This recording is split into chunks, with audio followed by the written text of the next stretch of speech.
G'day, Professor Joseph Drew here. I'm here to talk to you about an incredibly important topic, natural law philosophy. It's something that's so useful in every aspect of your life, improving your life and achieving and understanding and meaning in your life. But there's at least 4 common misconceptions that stop people from realizing the full potential of natural law philosophy. And in this video, I'll go through each one of them. Number 1. Misconception I get all the time: natural law is religious dogma. Well, I guess Aristotle, the picture here that you can see, was religious. He was a pagan. And if you have some sort of problem with paganism, I guess you might dispense with natural law if you're prepared to give up good ideas because you've got some bigotry that's so strong regarding religion.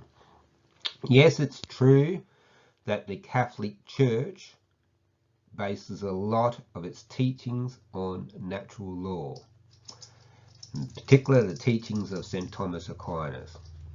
But you need to understand that St. Thomas Aquinas was heavily influenced by Moses ben Maimonides, who was a great Jewish sage, whose famous book, The Guide for the Perplexed, was actually in response to the works of Averroes, who was a great Muslim sage. And Averroes, of course, was making great use of the work of Aristotle, who is a pagan. So you don't have to subscribe to a particular religion. Natural law philosophy is not about a particular religion. All the great monotheistic faiths have taken hold of it because it is so useful for describing life and what we should do in our lives and the meaning of life, but you don't have to belong to a religion. In fact, the great Russell Hittinger specifically says that's the great thing about natural law. It's accessible to you through reason, through using your mind and observing nature and observing human nature. You don't need to subscribe to a religion to subscribe to natural law philosophy. Number 2, natural law is about nature. Well, it is in one sense, but the word natural and natural law probably refers much more to human nature than nature as in cute little goats and flowers. I have a goat farm, which you can see in my background here, hence the picture of the goat.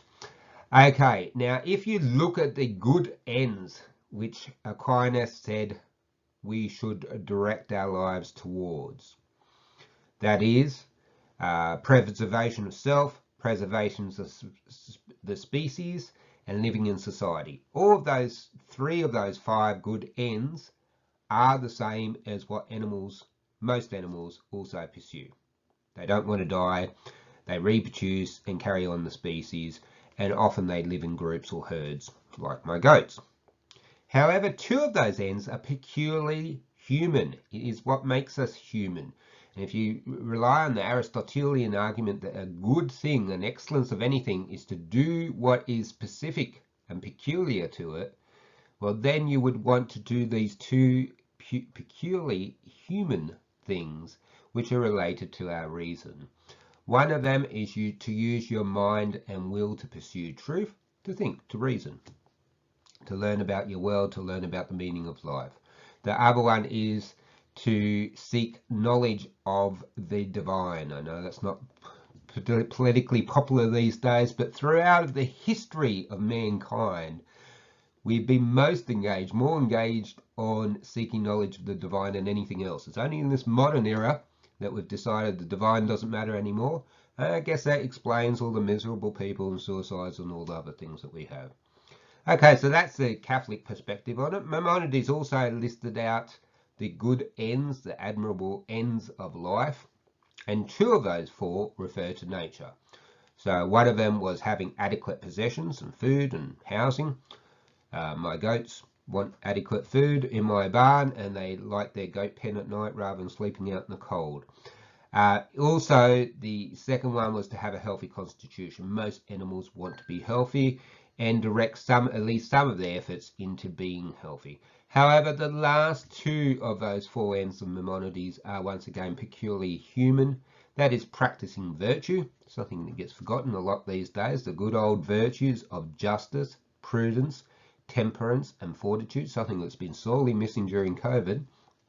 And also the last end, the peculiarly human end, of perfecting your intellect and having true opinions about things. So yes, there is some natural overlap because we are animals also, but there are some peculiarly human things, human elements about natural law.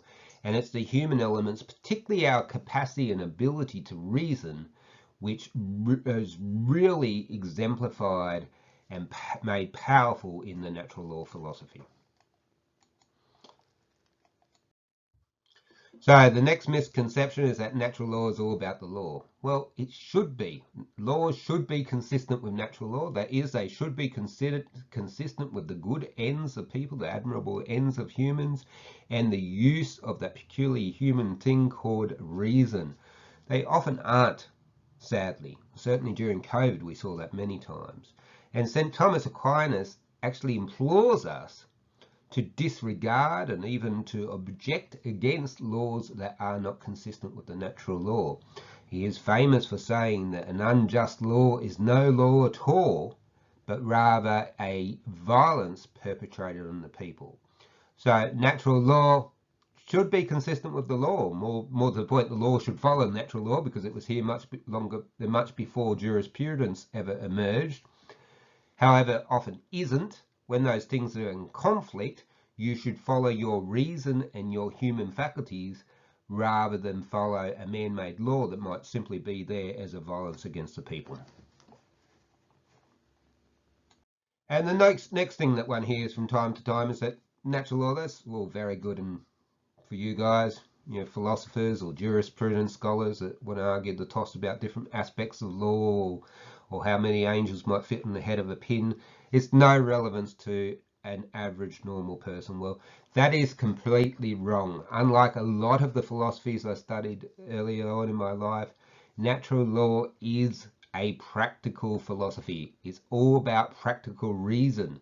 Use your reasoning and construct a practical syllogism in order to direct your actions so you're acting according to the highest ideals and potentialities of a human in everything that you do, rather than acting like a mere animal or acting in a way that's beholden to vice. So natural law philosophy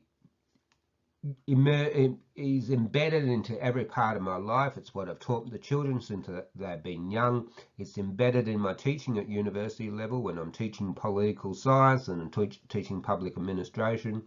There is no sphere in your life that couldn't benefit from natural law philosophy. It's often hard to read and find out about natural law philosophy. Often people get caught up in the jargon and explain things very painfully.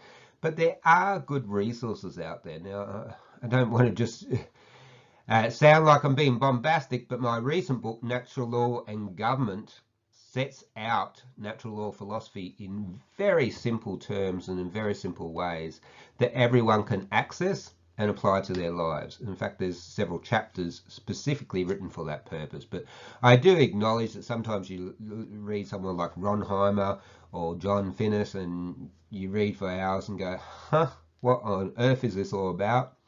That's a failing of the discipline. We have to be much more active in communicating in simple and accessible ways what the natural law philosophy is and why it's so important to people's lives, hence videos like this. Thank you very much for your time. If you found this video helpful, use it in any way that helps someone else. I don't mind if you want to use it on your website or teaching or whatever.